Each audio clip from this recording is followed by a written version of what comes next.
Elder Lives Matter Society presents the ELMS podcast with your hosts, Paul Casella and George Dewey.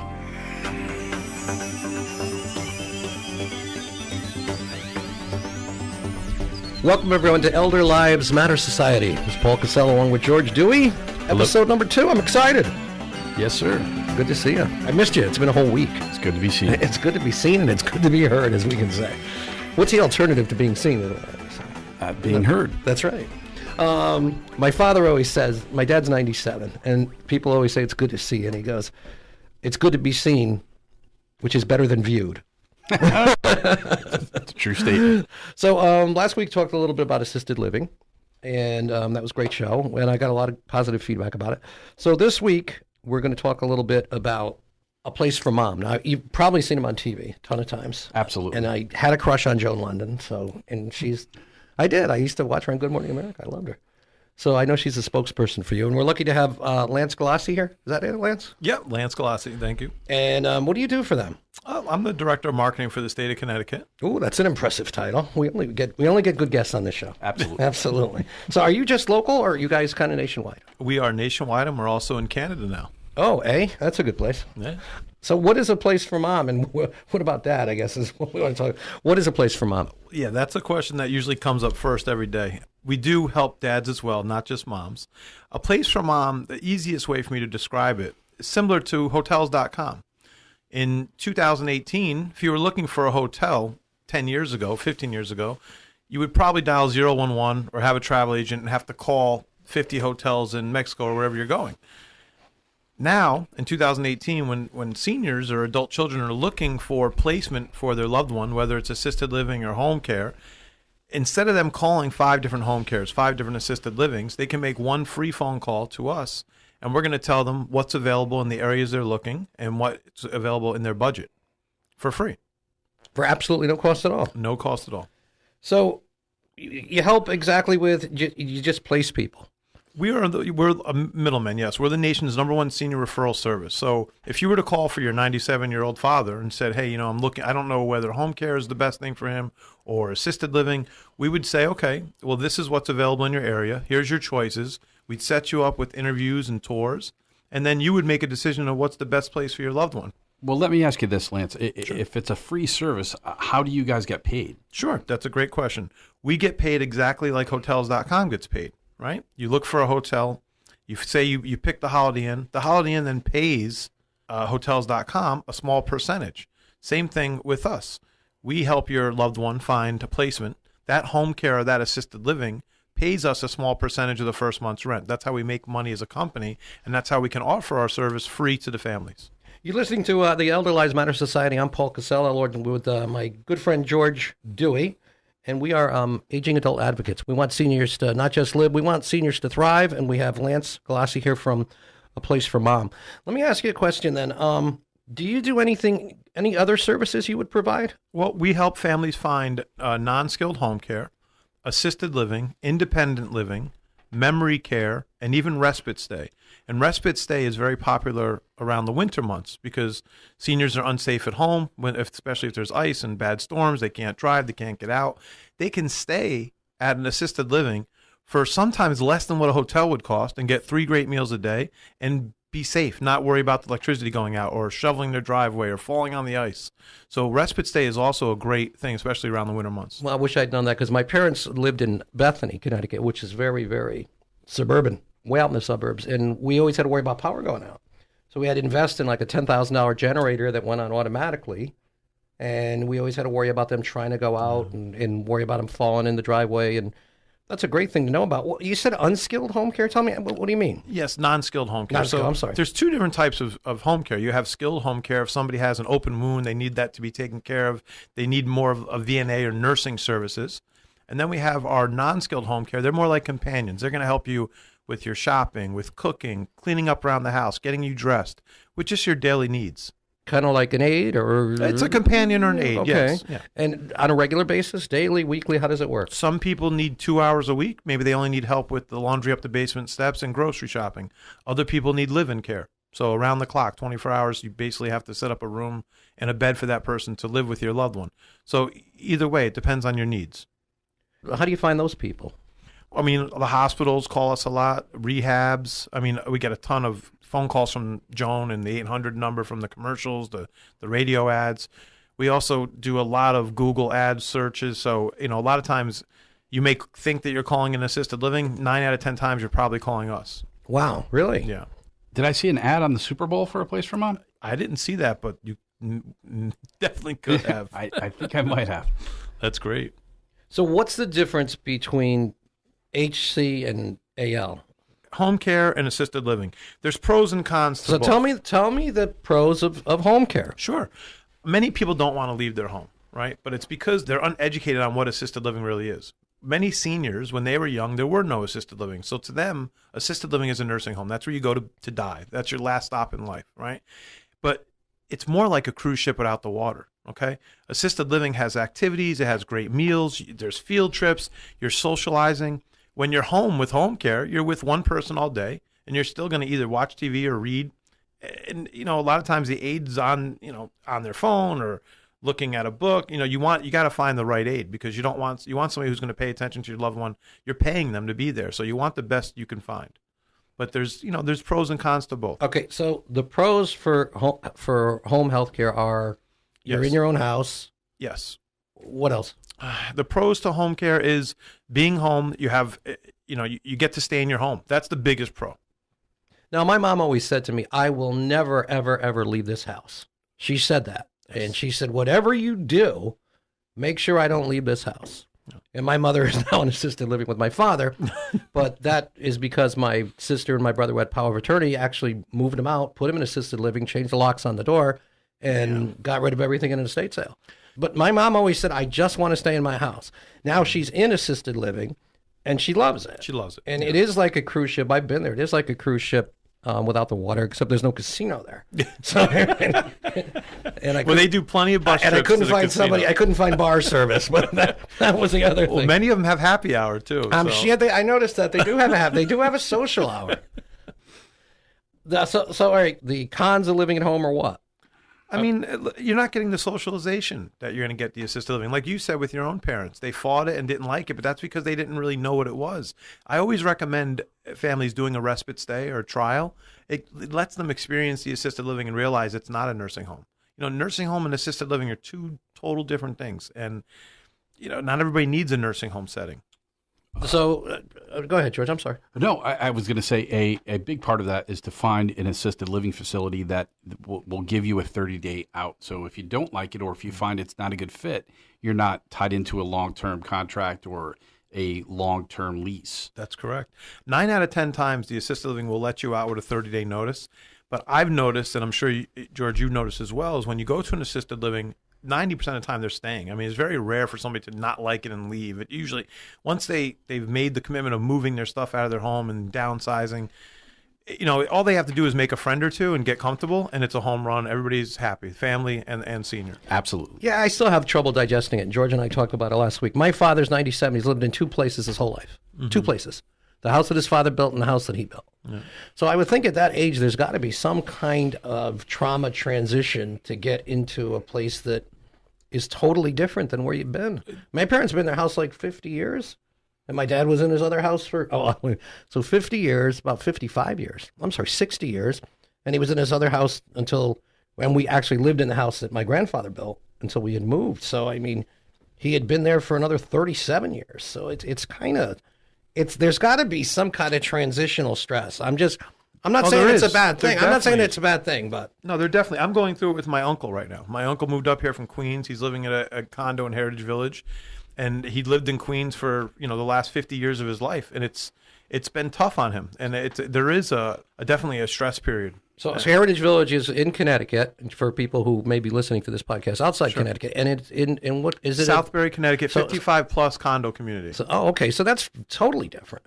It is different. He's still independent, but it was still a big move for him because being in Queens, where you walk to the deli or walk everywhere you go, and now he's in the middle of the woods, it's tough. Yeah, that is difficult.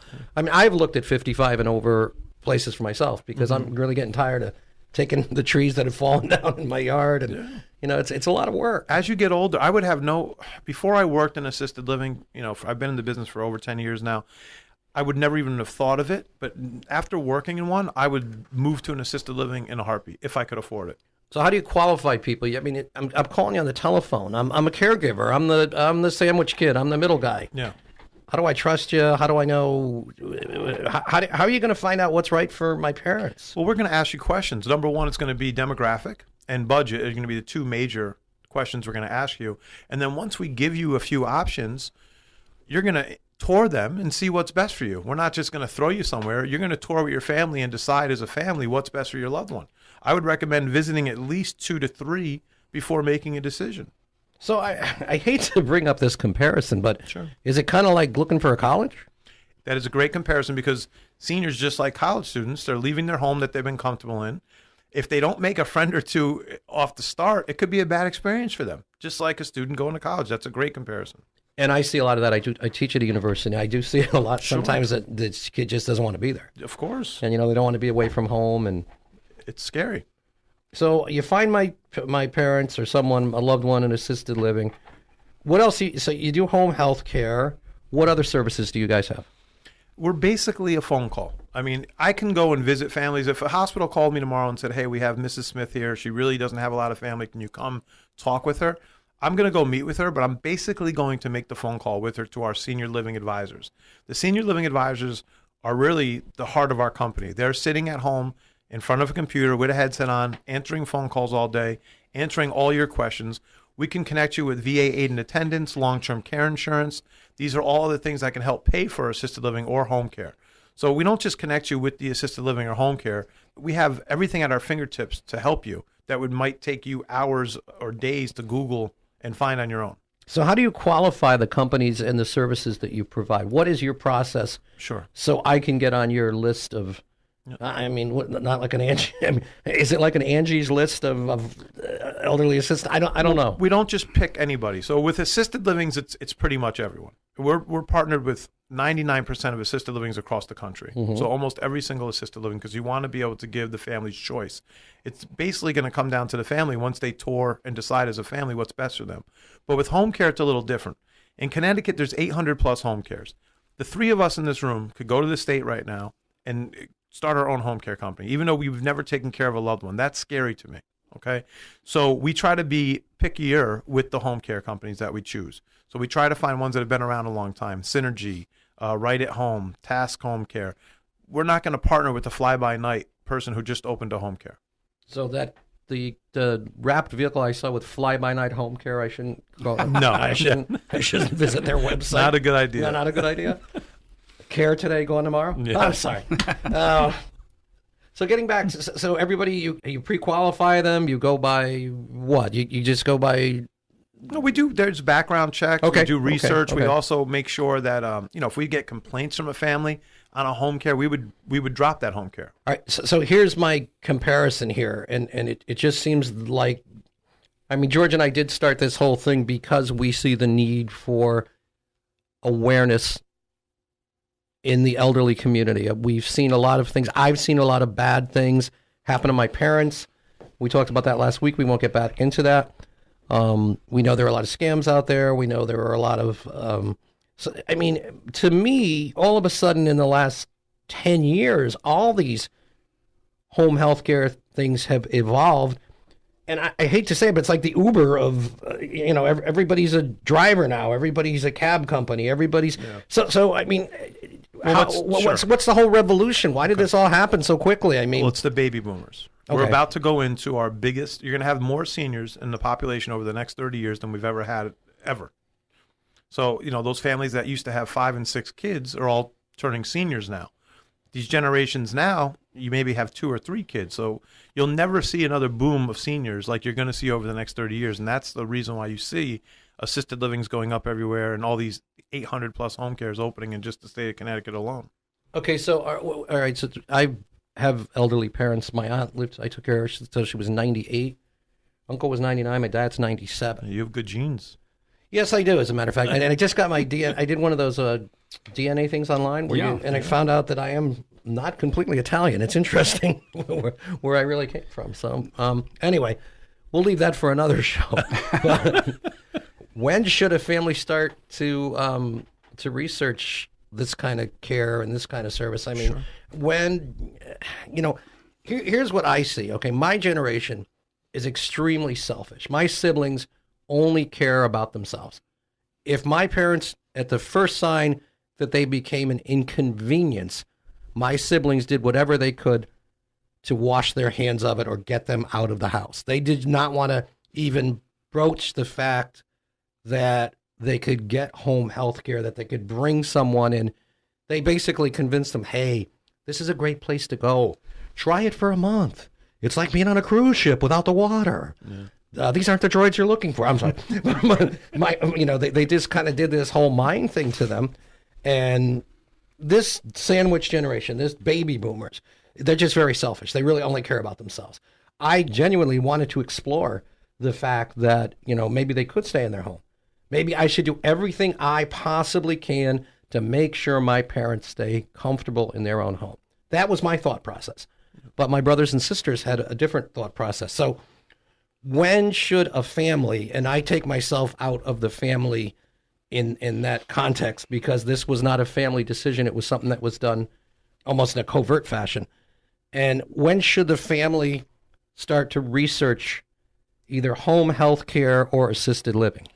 I do presentations, and it's called How Not to Wait for That's the Emergency. good, because we'll have something to talk about. Go ahead. Well, with the presentation, it's about how not to wait for the emergency. Many families wait too long.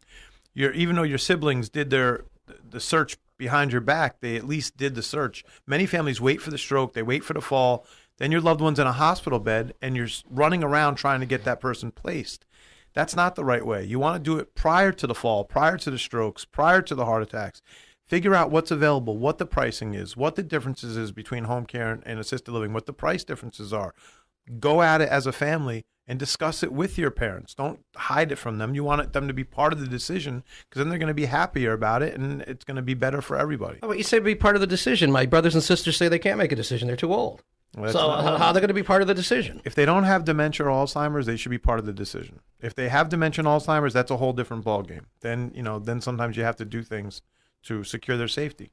What is the average age that you see people require home health care or assisted living? Is there an average age? Yes, and it's changed greatly. So 10 years ago, the average age was probably in the 70s. Okay, they would go to assisted livings for a golf course as almost like a retirement home. Now, we have people calling us at 100 years old saying they're not ready. It's remarkable. So I would say mid 80s or early 80s is probably more of an average, and that number keeps increasing to a higher age as more medication comes out and people are living longer. And I mean, and George and I did discuss this last week, nobody really expected people to live to be this age. Yeah, well, it's definitely the medications keeping people a lot younger and living. And I think also exercise. As I was walking in here, I saw a woman who looked like she was 90 speed walking down the road. You wouldn't have seen that, 15 years ago.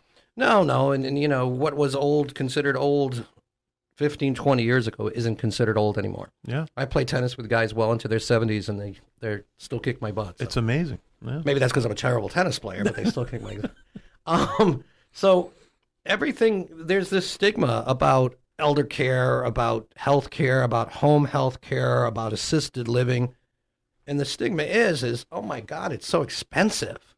So is there anything that we can do to help pay for our loved ones' services? Is there anything we can do to help pay for our loved ones' assisted living? George, you may know more about that. I don't know. Lance, anybody help me? Yes, you're right. Either option is going to be very, very expensive. But there's a misconception. People think assisted living is so much more expensive than home care, and that's not true. On average, home care is about if you had a live-in, is about $200 a day. Wow. That comes out to $6,000 a month. Whew. But when you're living at home, you're still paying what? Your food, your rent, your electricity. You can go to an assisted living for under $6,000 a month and not have to pay any extra if you don't need care. So, and there are ways to help pay for it. So the VA aid and attendance is a great benefit. All right, tell me about that. If somebody is a veteran, even if your husband passed and he was a veteran, you can apply for VA aid and attendance, which is between $1,000 and $2,000 a month toward your care at home or in assisted living. Another great benefit is if you had long-term care insurance. Not everybody has it, but But if you had it, you can take advantage of that to help pay for either home care or assisted living. So those are the two major helpful tools. Are all veterans entitled to that, regardless of income or whatever else they have, or? You do, I believe, need some wartime. I think do you know more about George that, can tell George? us. You do get more money if you are if you've seen action in war, but you do receive benefits even if you're just in the military. Right, so you could receive benefits regardless of your financial situation. Correct. Okay, so that's something that everybody should know, because that could offset the cost quite a bit. Definitely. All right. What is the best? I mean, there's so many different delivery systems out there. There's so much information out there. How do you sift through it, and how do people get to you to get the right information? I literally give out my personal cell so people can call me anytime. I'm available 7 days a week to help. What I'm going to do is basically listen to you and figure out your situation, and then I'm going to bring you to one of our senior living advisors who's going to be able to help you further. But my cell phone number is 203-788-8922, and I recommend families call anytime. The adult children, even if they want to meet as a group, I can always meet with them as well and discuss the family situation and try to help their loved one. Okay, do you have a web element, or do you have a place people go to online? Yeah, we have a placeformom.com. So that's www.aplaceformom.com. And my email is lanceg@aplaceformom.com. Okay, now this is a nationwide service, correct? Yes, even if you are looking for an aunt in Texas, you could still call me and I'll connect you with the Texas advisor. All right, just quickly, memory care or nursing home, what is better for someone with Alzheimer's? I mean, because this is the thing that seems to be the biggest challenge with elder care today. Sure. You would much rather be in a memory care facility than a nursing home. It depends on really what you can afford. A nursing home is when somebody needs skilled care. So a memory care, let's say somebody just has Alzheimer's and they don't need any skilled care. They're a wander risk. So in the middle of the night, they could leave and they need to be in a locked unit. The memory care community or facility at the assisted living is going to be much cleaner, much nicer, and you're still going to have a 24-hour nurse on staff, just like a skilled nursing facility. But the problem with the skilled nursing facility is many of them aren't nice. Some of them have a smell to them. They're not clean. The food's not as good. So I think those are your major differences, but it all comes back down to what you can afford. If you can't afford the memory care community or the assisted living, then unfortunately at that point, the only other option is a nursing home. So for somebody with Alzheimer's and for somebody with a memory issue, you're saying that the best place for them is a memory care community, because they're trained. They have a trained staff. That's all they do is take care of people that have that dementia or Alzheimer's. Okay. George, were you going to chime in on something? I'm sorry. No, I think Lance did a great job covering that. Excellent. Okay, one other question I had for you. How long have you guys been in business? How long have you been around? A Place for Mom has been around for 15 years. Yeah, it's been around for a while. Since 2002. Last year was our biggest year yet. We helped over 300,000 families. Wow, I was going to ask you that. Yeah. How did Joan London get involved? The story with Joan is not a made-up marketing story. We really did help her with her mom. We helped her place her mom, and she was so impressed with A Place for Mom that she wound up becoming our spokesperson. We pay her now, so she doesn't work for free, but it's been great, and everybody recognizes us through Joan London, who's been wonderful. Yeah, and what did you say there was a Super Bowl ad? I vaguely remember one. It's on so much, you never know. Their commercials are on a lot, and they're in print media all the time. So, yeah. Okay, that's an interesting point, because you just said print media, and print media is something that right now basically is only used by old people. I hate to say it. Pretty much. But pretty much. I mean, my mom reads the newspaper, my dad reads the newspaper. So are you targeting the elderly, or are you targeting the baby boomers? Who are you looking to target? We target both. I mean, I think the print, like you said, more for the elder, the seniors themselves, but 99% of the time, it's going to be the daughter or the female child who's doing the research for their loved one. So we really cater. A lot of our commercials are on those female channels like TLC and Lifetime. Those type of is where we're really targeting the female adult child. So you're looking at the female baby boomer, 35 to 54, even a something little like that, a little older than that. Yeah. 45 to 65. Wow. Yeah. If somebody's 65, older, right? the parents are 85 now. True. in that range. So call-wise, if you were to say percentage-wise, who's calling you who's a baby boomer and who's calling you who's a senior? We definitely get calls from the seniors themselves, but eventually they'll even put us on to their children, because the children are usually involved with the whole decision. Not all the time. Sometimes seniors will, they're independent enough to make their own decision and not even have to confront or discuss with their children. But I'd say it's 50-50. We do get a lot of calls from seniors and then also from the adult children. So the senior may call you first, and or do you find?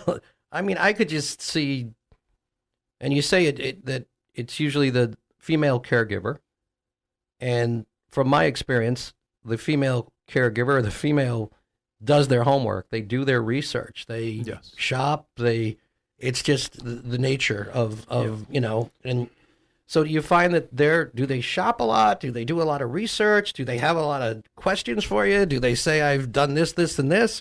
Or are they starting from scratch with you? It all depends. I mean, a lot of times they do their own research, but if it's an emergency situation, then they're really looking to us to help them quickly. I mean, I got a call the other day from St. Vincent's Hospital. Somebody needed memory care that day, getting discharged that day, and we were able to help the family find a memory care community. Okay, good. Well, Lance, it's great. I mean, you just a lot of insight, a lot of different options for people who have to deal with this. Lance Galassi, A Place for Mom. I'm Paul Casella. And I'm George Dewey. You've been listening to the Elder Lives Matter Society. We want to take the senior out of senior living. And we want seniors to not just live, but to thrive. We'll see you next time. The preceding program has been a presentation of Elder Lives Matter Society, LLC. For more information, check out ELMS on Facebook. I'm Dan Barnes, executive producer, and you've been listening to the ELMS podcast. Thanks for tuning in.